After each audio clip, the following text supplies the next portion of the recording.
ৰাম নাৰায়ণ ৰাম। যদি এটা জীৱনতেই 10,000টা জীৱনৰ সকলো সম্পূৰ্ণ কৰিব লগা হয় তেন্তে কিছু সমস্যা আৰু কষ্টৰ সন্মুখীন হ'বলৈ হ'ব।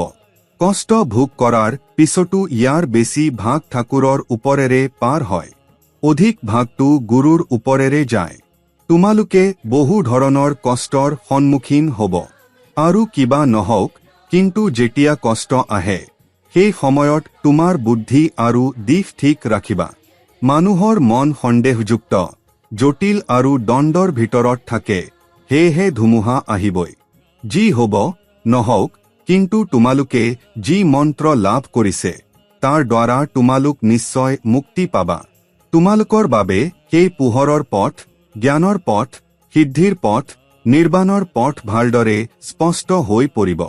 মই ইয়াত কিবা কৰিব বিচাৰোনে?